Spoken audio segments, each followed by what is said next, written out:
In the Kingdom of Fools by A.K. Ramanujan. Folktales are an important component of our social and historical environment. Folktales contain little fragments of the things we believe in, our roots, and our ancestral past. Do you know of any popular folktales that were often narrated to you in your mother tongue when you were young? Of course, folktales are often a mix of fiction and real life. There will be beasts, supernatural powers, and other characters involved that might be hard to be deemed as real. But most of these stories have a binding purpose: to make you think, to teach a life lesson, to dive deeper into your culture. Let's look at one such folktale which hails from the language of Kannada, which has been translated by A.K. Ramanujan. The Kingdom of Fools was ruled over by a king and a minister who were idiots. Because they wanted to be different from other kingdoms, they changed night into day and day into night. People slept during the day and worked at night. Everything also cost the same. Rice cost the same as a banana, and so on. Two men, a guru and his disciple who were visiting, were astonished by how cheap things were and the routine of the people at this kingdom. Delighted at how cheap everything was, the disciple wanted to stay for longer here, while the guru, wise and suspicious about the efficiency of such a kingdom, left the kingdom. As one can expect, the disciple ate larger portions every day and grew fat. One day, a thief attempted to rob a rich merchant's house. However, while carrying the loot, the wall collapsed on his head and he lost his life.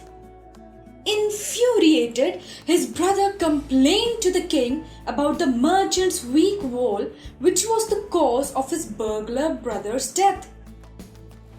The king promises to bring justice to his brother. The merchant is summoned, who claims that the real fault was of the man who built the wall.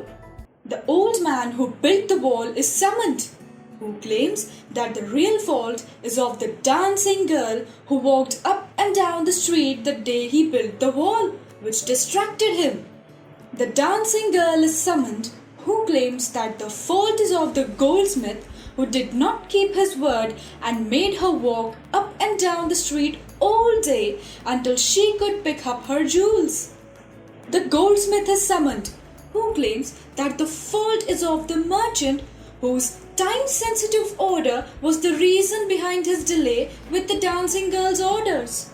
This merchant is revealed to be the rich merchant whose wall broke down, which in turn killed the burglar.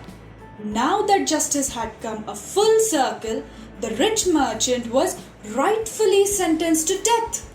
A new stake was to be made for the execution. However, once it was constructed, the minister realized that the merchant was too thin for the stake. So, servants were sent all around the town to find someone fat enough to fit the stake. The disciple was discovered and convicted of the crime. The disciple tried to prove his innocence, but to no avail. He thought of his guru, who was smart enough to have left this kingdom of fools before things went out of hand. His guru has a vision about his disciple being in trouble and instantly arrives. The guru asks the king to put him to the stake before his disciple. The disciple, in turn, insisted that he be put to the stake before his guru. Boggled by this new development, the king pleads to the guru to explain the reason behind it.